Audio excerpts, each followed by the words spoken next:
This is the main of Maine, Big Cat Tyler Addams, and you're watching the 3 Count Podcast. Do you wanna get live with me? Do you really wanna ride with me? I'm in the club, baby, grind on me. Welcome, everybody, to another great edition of the 3 Count Podcast presents Now Inch Ring, and I'm your host, Clifford Red Dog Miller, a man that leads you up that mountain called wrestling. And by now, with this being season 5 and our 380 something episode, I would just hope you say it with me. I am your Sherpa, because like your tribal chief, acknowledge me. But like every good Sherpa, you got to have someone who's been there, done that, and can do it more efficiently than you can. So it's never about me. It's about who's entering the ring. So who's entering the ring? This person can be found at Supernova. You can find him at Limitless. You can find him at MPW, MEW, NAW. You can find this man running everywhere. He's big. He's agile. And he always lands on his feet. He is Big Cat Tyler Addams. How's it going? Jeez, that's a damn good intro there. Hey, yo, I appreciate that. That. Do you come that all that up the fly, or is that just that like muscle memory at this point? Well, the intro, like at that very opening part, was like, "Welcome, everybody." That's all muscle memory now. Muscle memory. Like it's just built in. But what I do notice though is that if I haven't been recording for like a couple weeks or like a couple 3 or 4 weeks, I load these up in the can like a lot, and then I start releasing them. But if I haven't done it in 3 or 4 weeks, it's a struggle. It's a struggle. That's a lot. Like to remember all that. That was dope. I like that. I've never heard that. But yeah, and then I go through and I research everybody, and from there, like I'll figure out something that I want to like cleverly put in. So like obviously with you like being agile, you're a cat, you're always landing on your feet. Like it's those things is fun. But it's like, yeah, it's always randomized. Like it's always trying to figure something out and say something funny or just add some kind of twist to it. And then so that's why like for those who don't know, we're actually recording this on August 31st. This episode isn't out on August 31st, but if you go back a day, I was actually on y'all's podcast. Yes. It was very quick. It was very quick decision, but I'm so glad that you managed to get on, and we had like I said, we were talking about it before. We had a load of fun. It's always good hanging out with you, especially when we're in person. At shows, just shooting the shit. So. Yeah, and it was cool. So it was just like sitting back chatting with you guys was just like we were back in the locker room just having fun and exactly. Enjoying. But what's funny though is that like for those who don't know, right? We actually met in Maine at SNW last year. And I got introduced to Adam through a friend of mine who lived in Delaware, who coincidentally actually tonight he's actually debuting at NWA, which I'm very excited for him. So shout out to Sean Carlson. Yeah. So I'm super hyped for him. But so anyway, he introduced me to Adam. Adam asked me to meet him in Maine, and then I ran into you guys up there, and I was like, bro, this is so much fun. And we have I wasn't even supposed. They're like, yeah, we're gonna have you in a Rumble. I was like, all right, cool, whatever. Mm-hmm. Like, yeah, bring me into that. And then all of a sudden, I guess like someone didn't show up for you. Yes. Do you want me to tell the whole story? What happened? Let's we were originally going to do a title match for the tag team title. It was the Horsemen. It was me and wasn't Tony. Oh shit. Geez, I'm sorry. I'm running off his name right now. I want to say it's Chris, but I'm not 100% sure because it's been so long since we've like I said, it was a year ago, and we were only tagging for so long. And he retired the night before. He had a severe heart condition that he was forced to retire. So I get there fighting that out. I'm like, oh, okay, whatever. I'll just find somebody to tag with. And Adam's like, nope, we're going to do something completely different. These guys are going to be tagging with the Sea Wolves, and we'll figure something out with you. You might just be doing the Rumble. I'm like, well, this is bullshit. Like, I came here to wrestle, and I was looking forward to that whole match too. I was planning on things. We're shooting the shit because, like you see, we're all good friends, so we're just shooting the shit on the chat. We're like, okay, we're gonna do what stupid thing are we gonna do tonight? Let's see, let's do this, and then come to the show and find out we're not doing it at all. And I got a little one. Sorry, little one climbing all over stuff. Come here. I was talking, and all of a sudden I see him flying over over the bookshelves, and so yeah, so I'm like shit, and then I walked into you, and we're just having a conversation, and you were talking about you were hanging out at Wrestle Open, just going to different companies, just sticking your head in, and then I was like, fuck, well, I'm not doing anything. Let me see if Adam wants to do like a big cat challenge and see if I can get Red Dog, just me and Red Dog have a match instead of just sitting in the Rumble. Because I mean, Rumbles are fun and stuff, but it's not a good way to debut your strengths and weaknesses and with a crowd. So Yeah. thankfully he was all down for it. So yeah, and then we had that match, and I still think it was a damn good match, one of my favorite matches. So and then yeah. No, it was funny because like Adam came up to me and he goes, "Hey, I know you're in Rumble, but do you want to do a match?" And I was like, "Yeah." I was like, "I drove 2 hours up here. Like, I'm not gonna just sit around here. Just if you need me to do something, I'll do it. Whatever. Let's go." And then he was like, "All right, cool. Yeah. Right. So you're gonna wrestle with Big Cat?" And I was like, "Who?" And he was like, "The guy you were just talking to." I was like, "Oh, okay, cool. Let's go." Yeah. I feel like it's weird because like you see a lot of people that be like, I don't know. For me, it's very weird because like a lot of people will be like, "Hey, we had to change the plans. We want you to do X, Y, Z," and I'm like, "Okay." And I think people like expect like pushback, and I just never give it because I'm like, "Yeah, cool, let's go." It's like, Right. and I think that's partly to like the military side of me, just being adaptable to things and just different situations. But like, I remember I was at a show, and originally I was supposed to be in a fatal four way, and then I got taken out of the fatal four way, put into a one-on-one, and I was supposed to be a heel, right? So in the fatal four way, I was supposed to be a heel, and then this one-on-one, I was supposed to be a heel.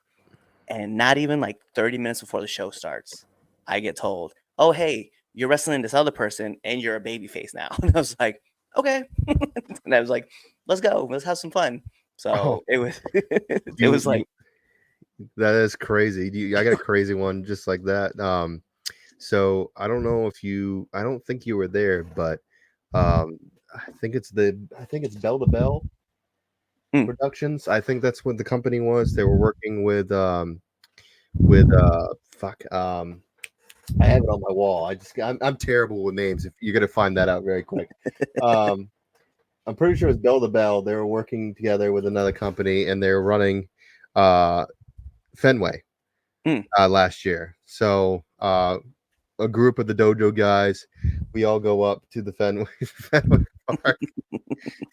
Buddy, He's got the wand. he got the wand. Yeah, he's gonna abracadabra my ass in just a second. Come here. Yeah, come here.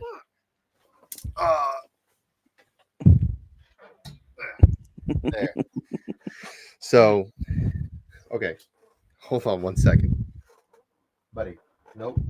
Don't watch your things. Go over there. Anyways, so a group of us, we all go.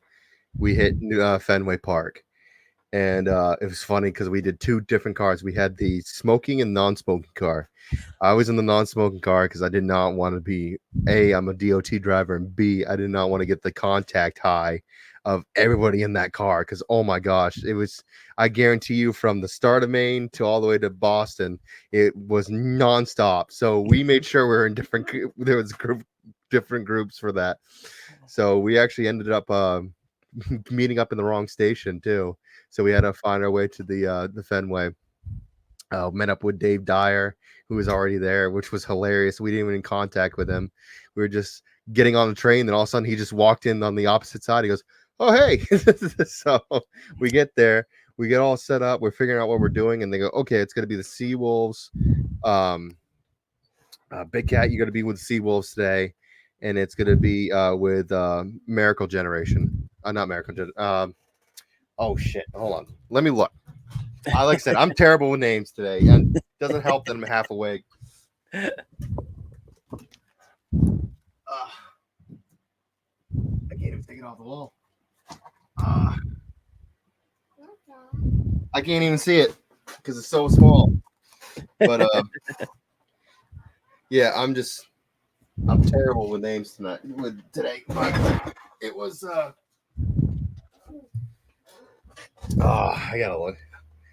I gotta look it up later. But yeah, these boys from Maine. Everybody's probably gonna hate me. He's like, "Yo, it's just you fucking idiot." But yeah, they literally all right, you gotta go work with these guys.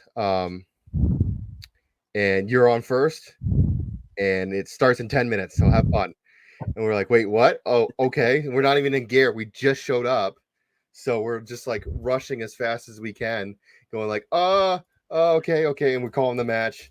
And we didn't know too if it was from entrance to entrance. We thought it was bell to bell for time.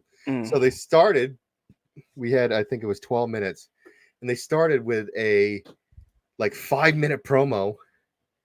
And when we hit 12 minutes and we got in the back and Channing was there. Channing Thomas kind of started reading us out. It's like, guys, you didn't even meet your fucking time. He's like we thought it was bell to bell. There was a 5-minute promo or we would have made it. And he just looked at us and went, okay. And then just walked away. Bell Time Club. Wasn't that who it was? That Bell was Time Club. Yes. There yeah, you go. yeah. I wasn't there. Actually. I think I pulled up probably like a month before or a month after that show had happened. And no, what was so funny about the situation too, I knew a lot of people that had wrestled like on that show. And I was like, damn, that would have been so lit to be a part of like Fenway Park and wrestle. It was a lot of guys. A lot of guys were there. A lot of Supernova guys were there.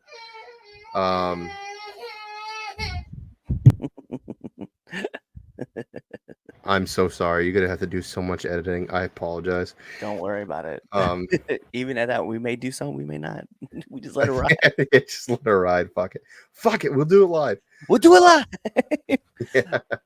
No, but yeah, I saw a lot of people that were there, Yeah. and I knew a lot of the names that had been there. And then I was like, damn, I wish it would have been a part of this whole thing because, like, I think it was like one of the first times I had seen that they had wrestled at Fenway, and I was like, oh, this would be a blast. Did you hear the crazy thing that happened to that? I don't know if I should be telling this, but I don't know. No, I didn't. So, the Mission, by the way, is who we wrestled. Jeez, I can't believe I forgot that. The Mission. It was.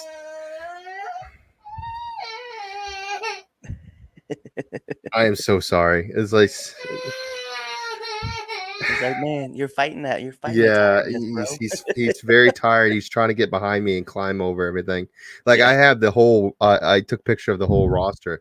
Like Yusef was there. Fucking Lumberjake, Wesley Pipes, Jason Maverick. A lot of guys. Donkey Boy, Robbie the Giant. Lex, which we found out yesterday that he was on Raw. He was one of the security guards for Raw. Yeah. Which was like I didn't even notice until we brought it up and started talking about it. Him and Channing was one of the security guards for the CM Punk segment. We're like, what? So, but yeah, it was supposed to go 25 matches, 25, 26 matches, and they were running out of time. Oh, and man. What happened was the main event was supposed to be Ichiban versus Alec, and then it was going to turn into a tag, and it ended up being like I think match 18 or 17, 18 or 19, something like that, maybe, or I can't remember, but they were like 6 or 7 matches away from the main that they had to call it.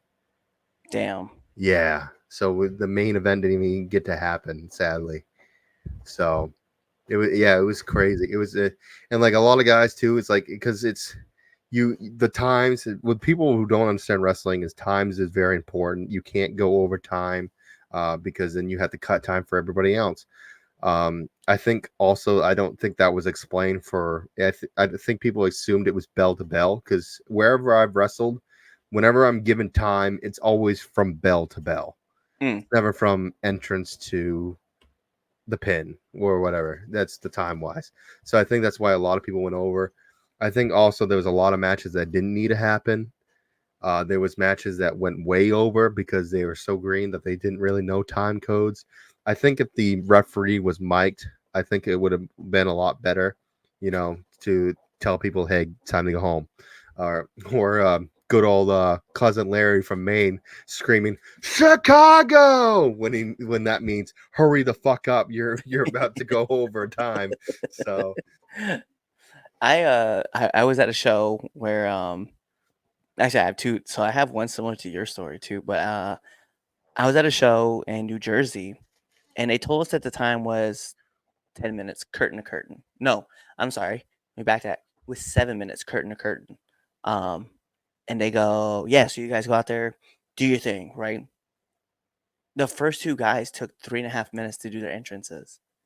So like when they're like, yeah, so all right, Red Dog, your music's hitting. So I just came out and I just like looked at the ran to crowd. the I was ring. like, yeah, and I was supposed to be a heel. So I'm just like, I'm not touching any of y'all's hands. I just jumped up on the on the ring apron, and then the last person jumped up with me too because we both got it. We're like, yo, we're booked for time.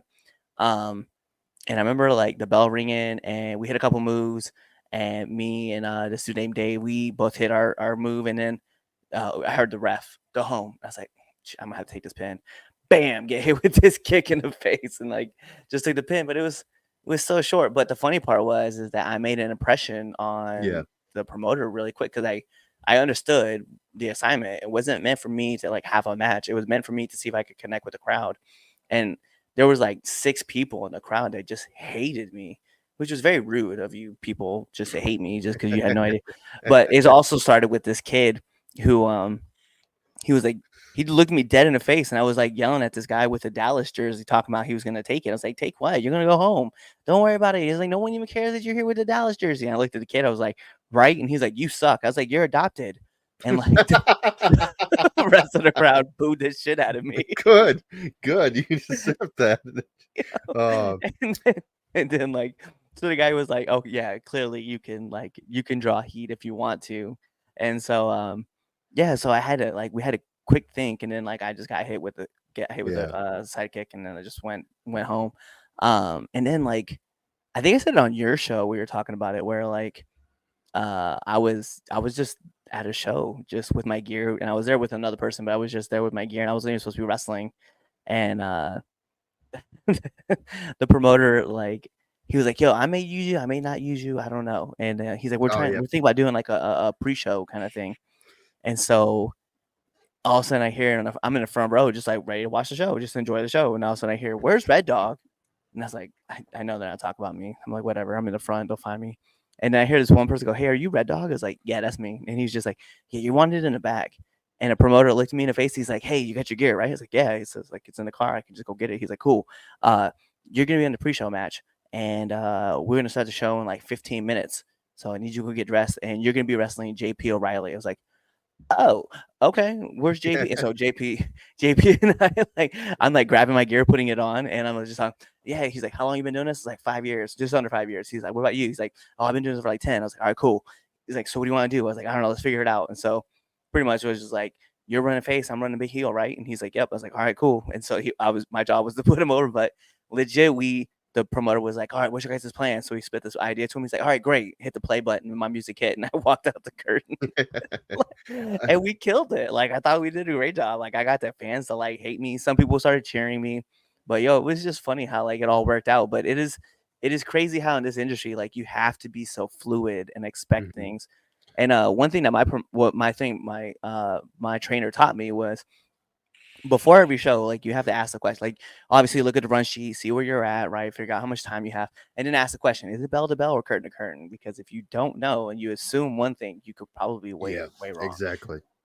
So yeah, exactly, that's the thing. And with main wrestling, that's always you're always either gonna be either heel or baby face. You're never one single heel or baby unless you're like running as a heel. I know when I first started, I was babyface, big babyface, and then when I started doing other promotions, he's like, "Oh, big fat guy, heel." He was like, "Oh, okay." So I had to maneuver being heel. At first, I ran as a different character because Big Cat was so over at the time. Um, I did a different character. His name was Ox, and I was underneath the mask, and I fucking hated that character. And I was like, okay, I just got to roll with it and just be Big Cat heel. And it took some time to work into that, But yeah, you definitely have to be fluid, and especially if you're just going to a show to hang out, you never know.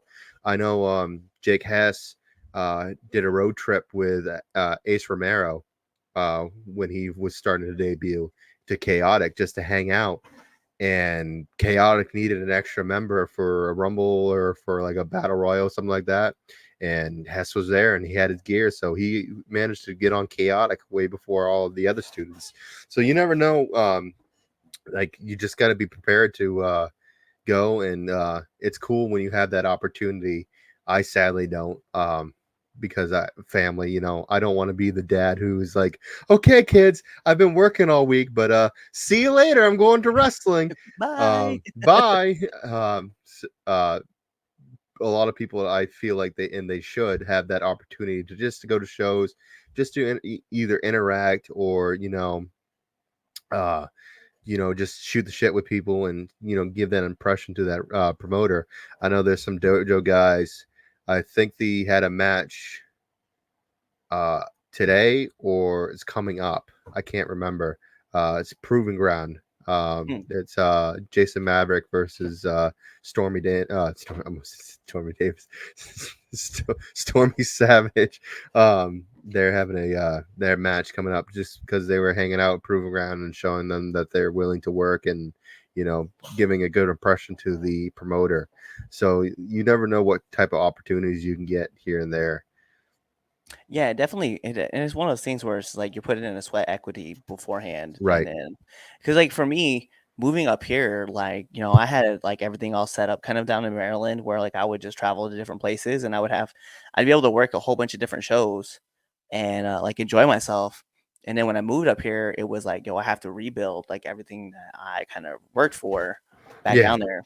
And I got to think about it as like, do I really like how hard am I really gonna be pushing for this? Like, I know that there's some places that I want to go wrestle at. There's some places I want to be seen at, and there's to me, like I'm realistic, right? Like the E's not gonna call me, right? The E's not calling. Impact is not probably looking in my direction, which is fine. I'm not worried about that. And AEW, right? But Mhm. there is a place that I was like, I want to get noticed at, and I want to get picked up, and I want to kind of make my home promotion. So I was like, I'm gonna work as hard as I can till I get noticed by them. So I was like, well, in the next 3 years, what am I going to do? Like, let's just grind this out and see how far we can take this thing. And then if opportunities present themselves, opportunities present themselves. And if not, Right. hey man, like Exactly. we're here having fun and enjoying ourselves and like, and just doing this thing. So Right. it's crazy, but everybody has like their own different goals of what they're trying to accomplish while they're Right. in the business. And it's very hard to you have to when you go to new places expect that nobody knows who you are. So if you're a good worker, interaction with the crowd, giving that opportunity to get over with whoever you're working with, you know uh the dojo guys, we always do that, when we always travel. We always try to remember what our training is, and heavy into training is crowd engagement. Not all these fancy moves that you see for AEW that people do, but more of the interaction.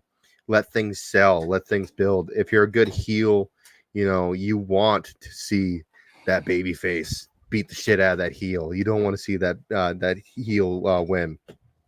So yeah, it is definitely like a challenge of once, like I've built myself in Maine, now I'm going to Vermont or Connecticut or whatever. I have to do the same thing. And if I can get out there with people going little cheers, but at the end of my match, everybody's on their feet, uh, mission accomplished right there. Yeah, it was one of those things that I learned pretty quickly that like heels jobs are to just like get the baby face over. Like that's what you're supposed to do. Like, and I think some people think that like, well, I'm in this wrestling match, I should be doing a lot more. Or, some people, I've heard about people going into business for themselves and like, All I'm the gonna get time. over. Yeah, and I was like, I'm gonna get over. I'm gonna do the thing. And then like, they're hearing nothing but crickets, right? And I've known of a couple wrestlers who have done that, who thought they were gonna put on some like 15-minute banger and it just crickets because the crowd's not really connecting with them. And then Yeah, I think exactly. for me, I think for me, what's fun is that I can go into a lot of different places, and the crowd gets hyped. Like I can get the crowd hyped for just me coming out. Like, and I don't know what it is. I really don't. I think it's just the energy that I put out. Um, but man, I love being able to sell because like you said, like when it comes to like being a heel, I can stir a whole crowd up. I don't give a damn. I was like, I'll talk shit to everybody while I'm there. But being the baby face, I love like getting that pull and getting that crowd to connect and say, oh shit, like he's that's our Right. champion. Right. Exactly. And I feel like a lot of guys, they forget that. You're putting on a show for the audience.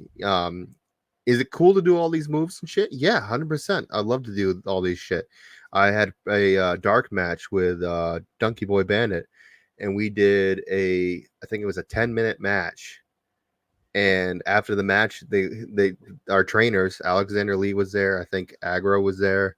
Randy Carver Jr., who is running everything, just looked at us and goes, "Guys, like, you guys could have made that a 30+ minute match. Like, well, everything that you did in there, like, it was good. It was a good match, but just let things breathe. Let things, sell that.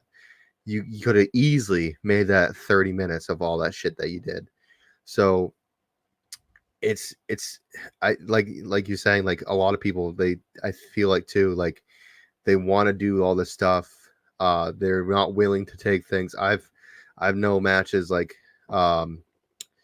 people like that had to go on late because the team refused to work a certain way, because they're like, nope, we're going to work this way and we're going to win this way, and we refuse to do that, and literally took like 2 or 3 matches in to finally go like, okay, fuckers, this is how it's going to go, or you going to go home without payday. This is it. We're going to work together. Levi was talking about one of the promotions that he was working with up in Colorado, that the tag team just refused to do business and drop the Mm. belts. So it's crazy that you get that. It is shitty that there is some politicking in wrestling. But yeah, it's overall, I have the um thought of, how can we make money? That's always my thought. It's, how can I make you look good enough to make me look good enough to make some money? And it's always typically me doing stupid shit to putting that person over, for me to then, build my way back up to beating them or whatever. And I always feel like that way it always works, and I feel like it always gets over with fans. But it's not everybody's, sadly, it's not everybody's thought. It's, No, hey, I want to do this myself, and you can do maybe something. yeah, and for me, like, so I've been brought up around a lot of great veterans and a lot of great people who were like very much like I want to like give as much. Like, some people will be like I want to take more than I want to give, and it's understandable, right? Like for me being like close to a little over 200 pounds and like just come into an area where I'm working with a dude who's like 400 pounds or 300 pounds, or like our matches, especially Yeah, where it is not gonna make sense for me to be like, yo, let me hit you with this hip toss real quick, and let me hit you with like right. this running drop kick, right? It's just not you could fit it in, but it looks wonky. But Let's we're build it like, up for the bump. yeah, Let's build the match up to that big bump that you knocked me on my ass, and hmm get the crowd going. and that's what's important. Is like you have to know the story that you want to tell, and sometimes the stories just tell themselves, right? Like for us, it was clearly like a David and Goliath story, where like Right. everybody we know how we're gonna work this. Sometimes you might get that super snarky baby heel versus that out of place baby face, right? Hmm. But like, it's crazy where you're working these matches, you're doing these things, and then people are just like, yo, I'm not gonna do XYZ. I know of a tag team that told another tag team that you're not doing XYC moves and you're only going to do the moves that we tell you that you can do. And the other tag team was pissed about it. Yeah, I Um, would be too. Like, but it's I understand the way to say no, but to be directing that match, unless the I'm kind of old school. The only way I see like that would be acceptable is if I'm in the ring with like Eric Johnson, or Alexander Lee, or guys who've been in the business for so much longer than me. And I always say, okay, what are we doing? Because they're the vets. Yeah. I'm not going to tell them how to do the match. I'm going to listen, and they're so good at being a vet that they will say, "This is what I feel like we should do. Do you have anything that you think would work? I'm stuck on this little part or whatever." But to just go in there and say, "No, you're not doing things that you're built as a tag team. This is what you're gonna do, and you're gonna do it this way." It's kind of shitty kind of attitude to have with the business. Yeah. For what was funny for me was, actually, we'll just go. You bring up like a great point. It was like you want to find a way to like fit people's pieces together into a match to make the match fluid and make it make sense. It's like if someone's gonna sit back and they're gonna hit you with like a sidewalk slam, like you can find a way to get into that. It's not like someone has to just pick you straight up, right? You can Right. like hit someone with a forearm, they fall into the ropes, they come back at you, you just pick them up because the momentum is what's carrying you, not just someone just deadlifting you off the ground. And I think it's funny where like if you're not gonna work to put on the best match that you can for the crowd, and you're gonna dictate what a person can do and what they can't do, like at the end of the day, you shouldn't like. I'm Yeah. not saying you shouldn't be in a match. You shouldn't be wrestling, but you should really consider like if you can't do it, then just tell someone like, "Yo, I don't know how we're gonna get into that. How can you get into that?" And then work together. That's what you're supposed to do. And that's like where the benefit was like you and I when we were working together in our match, you know, like you legit were like, I'm just gonna, I'll hit you here, I'll throw you here. Do you have something that you can hit me with here? And I was like, yeah, I can, I'll pop you with something and then you can just fall into the rope, come back and I'll hit you with a spine buster and then we'll go from there. And you're like, yeah, I like that. Or like I think there was a part where I was like laying on the ropes and you were gonna come through and you were gonna do, I think you were gonna hit me with a hip attack or you were gonna do like a cannonball or something. And like I slipped through the ropes, came back over the top, and I think I hit you like a drop kick, or maybe that's how we got into the German spot. I forget like how it all worked out, but I think something it was happened. that. Yeah, I think it was the cannonball spot, and you slipped out of it into the drop kick. Yeah, I think that's what it was. I can't remember. I'd have to rewatch that match again. I'm pretty And the sure boys that's how. fought for it Oh because they're yeah. like, I've never seen someone slip through the rope like that. I was like, yeah, it was just there. I didn't think that was a big deal. Yeah. Oh, they were cheering me and beating the shit out of you. I tried so hard for them to boo me. It's like, do you want me to throw this guy around? Yeah. Yeah, throw him. Okay. Sorry, buddy. I know. And as soon as I hit two, I remember hitting on the mat and then popping up and looking to the crowd. I was like, I think you broke my vertebrae. It's like, it's spinal. Just like we're just like, what the fuck? Who's this guy? And then like people were slowly clapping in for me. I know, like after the match though, like after you'd won after that match, I got out and like some little kid like wanted to give me a hug, and I didn't see him at first, right? And then I heard my name at the last second, and I turned around, and there's this kid just in the middle of like the aisle, like putting his hands up. I was like, "Oh, come here, buddy!" And I like picked him up, and like I was like selling my back. And I was like holding him up at the same time. I was like, "Yo, did you have fun?" And he was like, "Yeah." And I was like, and then the crowd's like, "Yeah, we love him." And then like I set the kid back down and walked to the back. But I remember like Adam coming to me like afterwards. He's like, "Nobody knows you here, and yet you're over here." And I was like, just try. Like I don't know what to tell Yeah, you. right. And after you put down the kid, I just walked over and fucking beat it. Just hit it with the farm. Yeah. Cheer for losers. Yeah. This is why you'll never be successful, kid. Be like me. Yo, we got into this. It's cool. We're 30 minutes in this conversation. Never even asked you this question. What was the moment that got you into the business? Oh, geez. Like when I decided I wanted to be a wrestler, or when I actually decided to, stop making excuses for myself and be a wrestler. Why not both? Okay. So, without going into much detail and trauma dumping on this podcast, when I was younger, I used everything I could to escape what I was in for that current situation, and wrestling was one of them.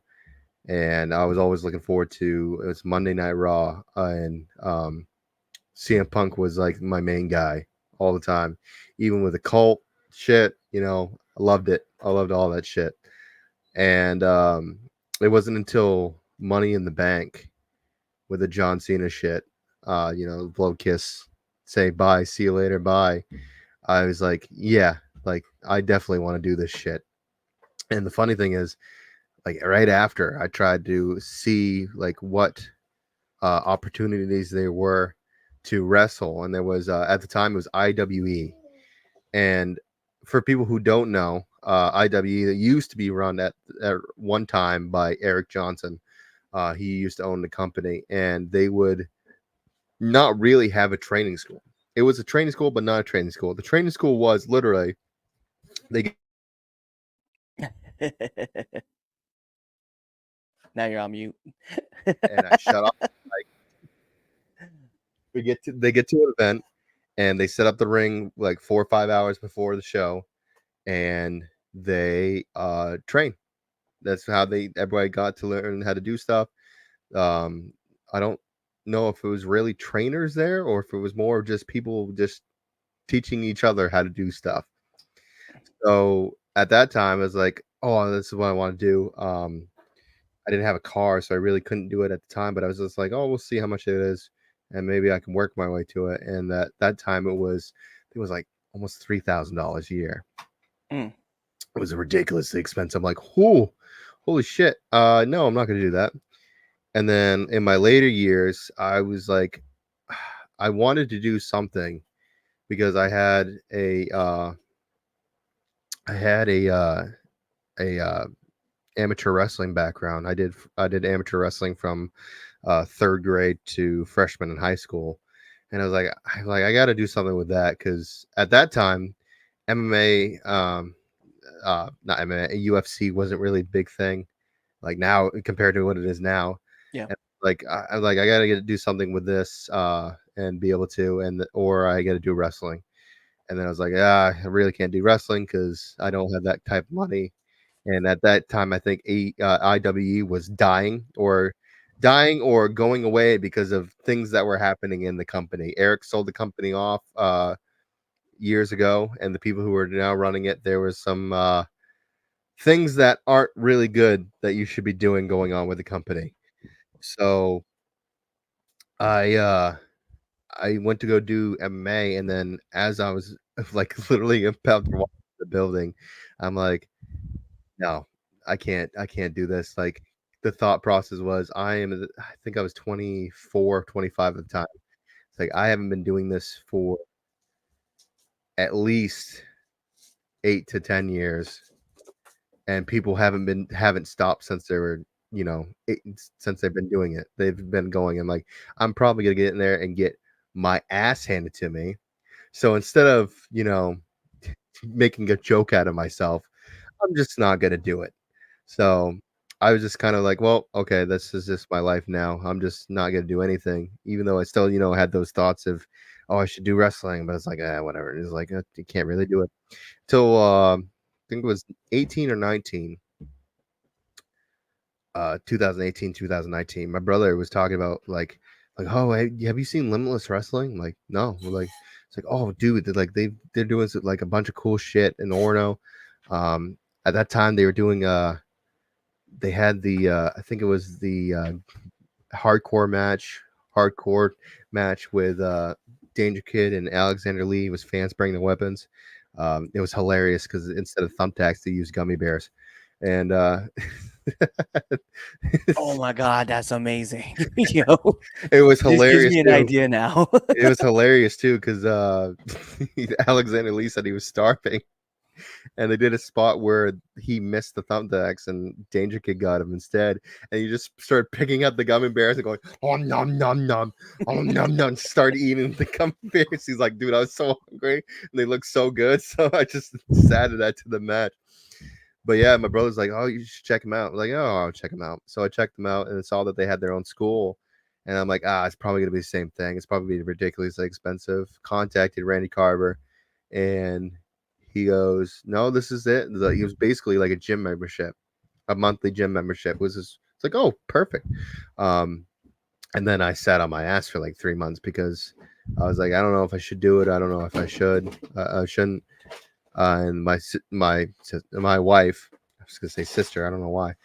My wife, goes, if you don't do this, you're gonna beat yourself up for the rest of your life that you didn't go do it. I'm like, okay, I'm gonna try it. So I had the first day. I have my son in the background destroying things. Hold on. No. Big plane. Go play over there, please. As you can tell, he's very tired, and he refused to go to bed. I know.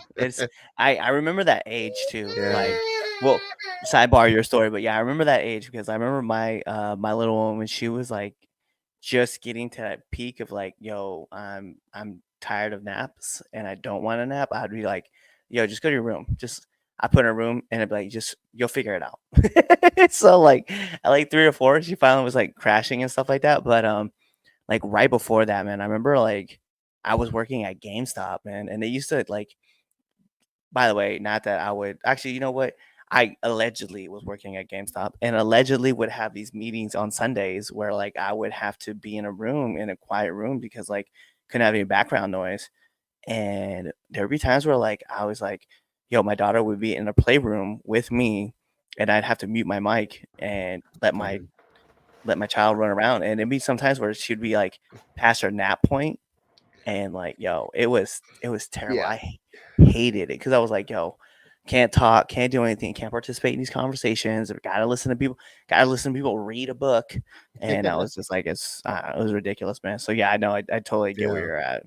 I got the oldest. He was out, lights out. But the youngest, since 7 o'clock, was sitting there like he's just like with a Yeah, just blanket, just continuously like it's like, dude, you got to go to sleep, and he's just fighting it.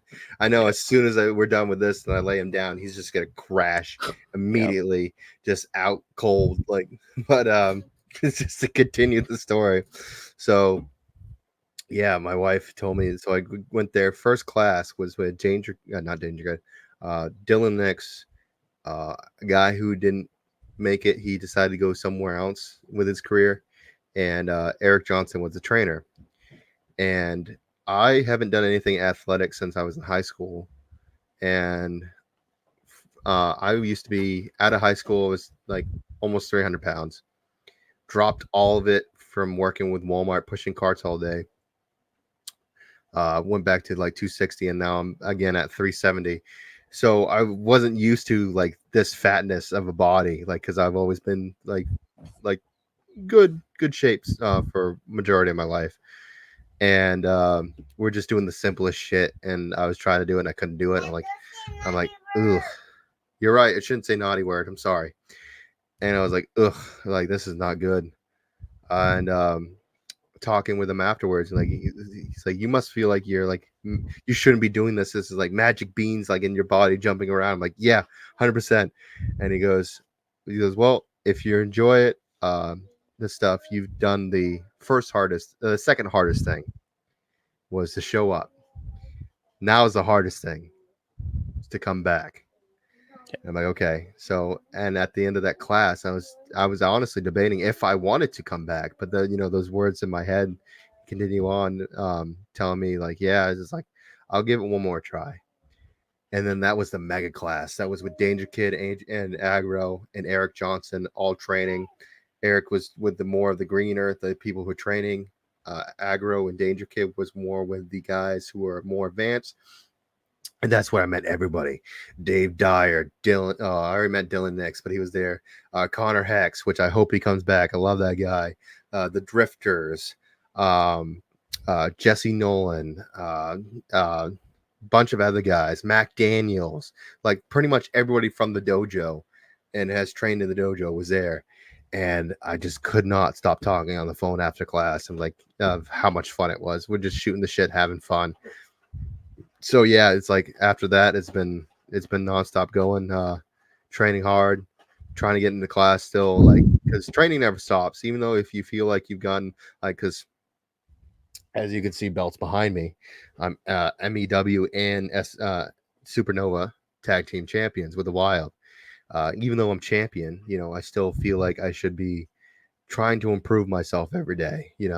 Trying to get trying to get into class when I can, to trying to tweak some things, make things work, and train and do those moves where I want to try and not drop somebody in the head on their head Right. in the middle of the match. So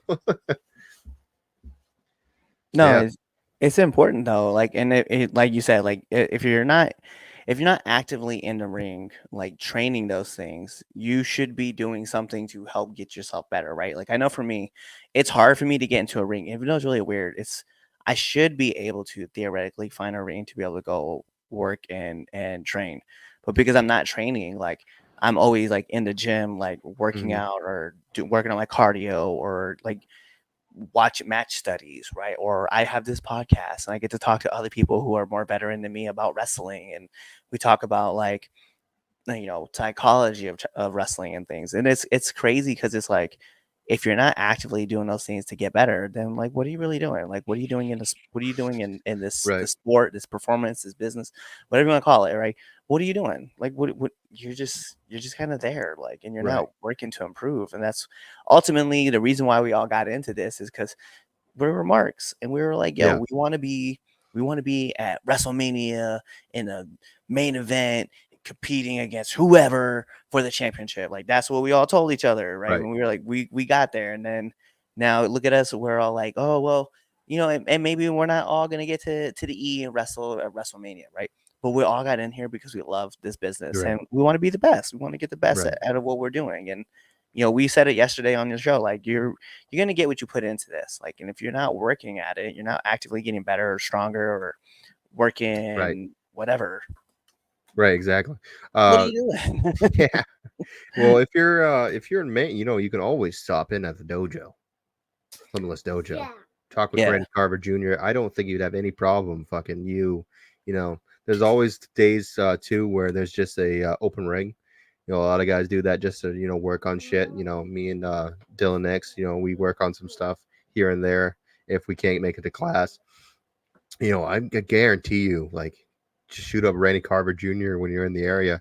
I don't think you would have any problem, like, you stepping in the ring and working some things out, and getting some knowledge from the trainers and shit like that, just to pick their brain. yeah. I'm not gonna front. Like aggro would be a person that I would ask like Oh, tons of questions he to. might yell at you right now because he's a bad guy, but Yeah, yeah, I mean he's it's fine. definitely he's It the was all main right. character. He can't he looks at all of us just walking NPCs. So it might be a hard conversation to have with him, but if yeah, you can definitely get some knowledge out of him if you manage to get anything out of him. Yo, true. Facts. Yo, let me ask you this question really quick before we jump into my favorite part of this podcast. What's the hardest lessons you've had to learn being in the business? Hardest lessons? Yeah, Oh. or lesson, just whatever.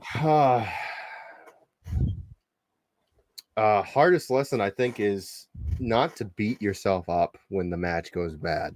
You know, there's always going to be time where like the match does not go the way that you want it to, and we're all our worst credits for it. We always think that we're doing like the worst job out there. The fans don't see us fuck up, but we know we fuck up, and yeah, that's one of the hardest thing, just to kind of not take it hard when you mess something up or botch something or whatever. So yeah, that's definitely one of the hardest things. And you know and communication in the ring too is always my struggle.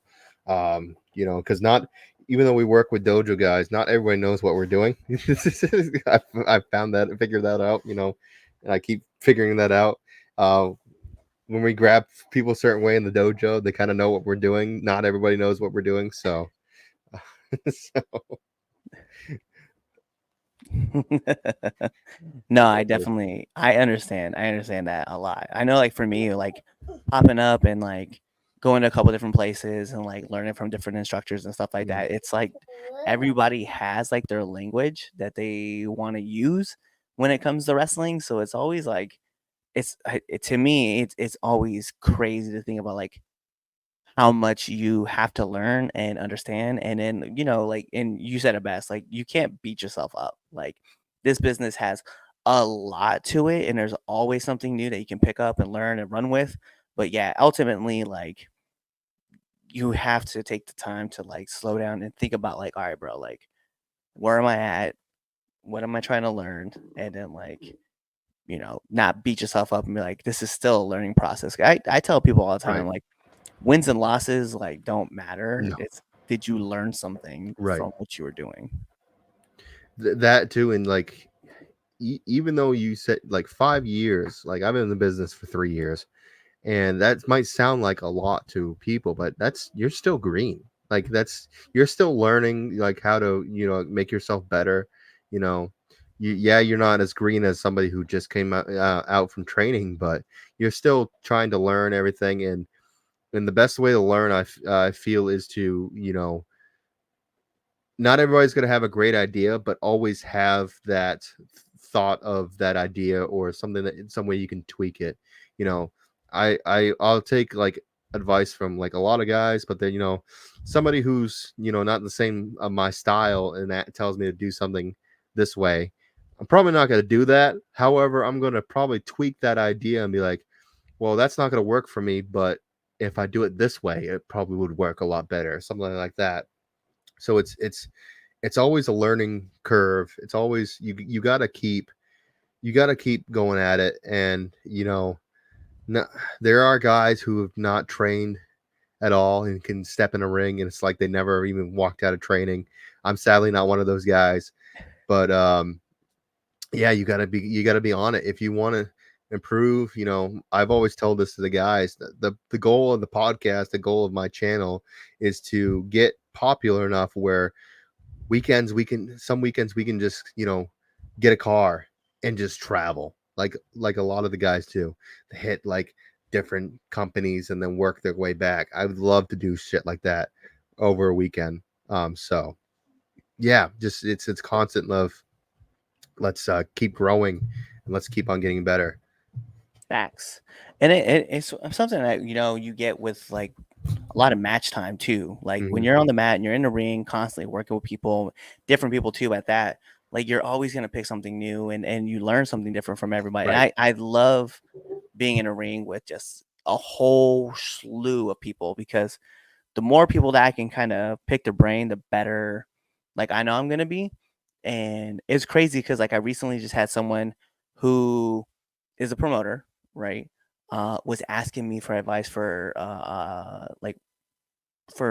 just like asking me for advice in a match. And I was like, yo, like, and I told myself and I was thinking about it, I was like, yo, like, who am I? Who am I to be able to give advice at this time? But I was like, yo, like, this is what I would do. And I like gave them my advice and they're like, I really, really like that. I'm gonna really use that right now. And I was like, okay, cool. But I was like, I still look Like, at myself, I'm like, "Wait, who okay, am I?"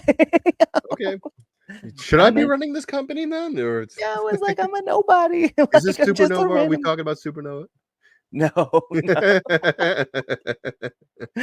no, no. I'll tell you afterwards. Okay. Yo, but we're gonna jump into my favorite segment of the 3 Count Podcast, which is the 3 Count Podcast 10 count questions. And here is how it works, Mr. Adams.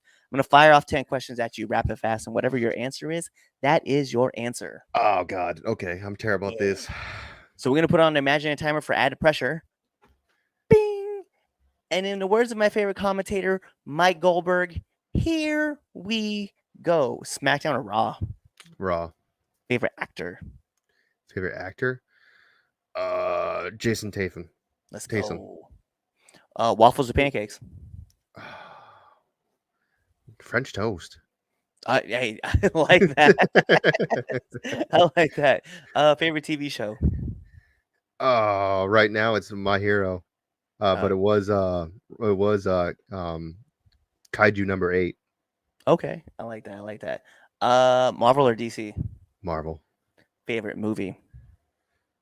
Die Hard. OG Die Hard. Yeah, it's a Christmas movie. I don't care what anybody Yes, it is actually a Christmas movie. says. Apple or Android? I hate Apple, but I currently use an Apple just because it's a lot of. It's funny. Apple's is more for like It's like I don't know how to do stuff. Okay, here it is. But Android's always better. Favorite podcast? Per sessions. I was like, you got to put yourself I gotta over. put myself over Nominate one person that you want to see on this show. on the show. Oh shit, Dylan X or Yeah, Samuel Matthews, even though I hate him right now. I definitely said to say that on your show because Yeah. I didn't hit Dylan up yet, and I was like, when we were talking about like past guests and Levi had been a guest on, and I was like, well, and they were like, you were obviously on. I was like, yeah, Dylan's gonna be on too, and he was like, I am. I was like, oh yeah, It's like, Yeah, yeah, definitely those guys. Oh, Dylan X is a massive DC fan. Aquaman, he loves all that shit. Levi is too. Levi loves. They both love comics and stuff like that. Just to hear them talking stories about their favorite comic books, it's always interesting. I would love to jump in that conversation one day and just see how far down the rabbit hole we can go. See, I want to do this for my Patreon because we started Patreon because of RSS for Spotify and Apple Podcasts. There's a way to donate it. So we're doing a Patreon. We want to do a show like that, just shooting the shit about comic books and stuff like that for Patreon members. Just shooting the shit. It doesn't have to be wrestling and just, other interests that we have. Yeah, So I'll keep you in that thought when we want to do that. Maybe have you on to do a few. that would be lit. I'd be all about that. Last but not least, my favorite question I ask every single person who comes on this show: favorite curse word. Yep, I know he's right there too. I know this one's. Hold on, let me cover his ears. Cunt. That's a great one. It's funny Yeah. because like that word alone, right? I think you're like the fifth person all the episodes to say that word, and that's why I think it's hilarious. I'm like, yes, and it's a great word. and the boys made it even better, even funner to say. To Oh say, yeah, oi, cunt. bruh. The show is so good. I love Oh, that show it's so so much. good. I haven't Yeah, watched the newest season yet, but I know the ending to it, which I kind of feel like that was the way they were going. But yeah, no, it's different. I love it shows that are different from the comic books, but they're still good where it doesn't piss the fans off. yeah. Like 100%. Halo was so bad. Oh, I So did see it. fucking bad. Oh, people were so mad at Halo, including me. I only got to one episode. Ow, that hurt. Um Halo, Last of Us. Oh my gosh. Also fantastic. They followed directly with the video game. But yeah, shows like that, The Boys, where they can take from the comic. The Walking Dead is also different from the show. Still a good show. You know, when they're able to do something that it's their own thought, but still make it fucking good. Yeah, It was always great to watch. yeah, 100%. I 100% agree. The last thing I'm gonna have you do though is let our listeners and our viewers know where they can find you. Oh, okay. So you can find me every Friday at 9 p.m. Eastern Standard Time on the live show, the Per Sessions Wrestling Podcast, with my host Dylan Nex, Levi Spade, and Sammy Matthews, even though I'm mad at him right now. And if you come enjoy the show, you can see all kinds of special guests. We don't do a special guest every Friday, but we enjoy doing having guests on when we can. You were on this Friday. We've been trying to get Gabby on. You know, uh, the big boofa, Desmond Cole. Guys who are willing to take some time off in the of their busy schedule to talk. We have Behind the Wall right now until we need to put it up for free. Calvin Strange, second Let's Wrestle champion, who stepped away from the company because of COVID, for things that happened in his personal life that he couldn't come back, and then finally got the green light, and now he's back. And even though he's giving himself like shit, he's doing pretty well. It's like he's never left. So definitely find me on Per Sessions Wrestling Podcast every Friday, 9 p.m. Eastern Standard Time. Like I said, I'll be there unless I fall asleep, and I'll be waking up later on the show. And you can follow me at Big Cat Tyler Adams on Instagram and TikTok. It's Tyler Adams on Facebook and X. And yeah, you can also follow Per Sessions Wrestling Podcast on all platforms. And yeah, it was great having me on here, buddy. I'm glad I Yeah, got to do no. it. Yeah, I appreciate that.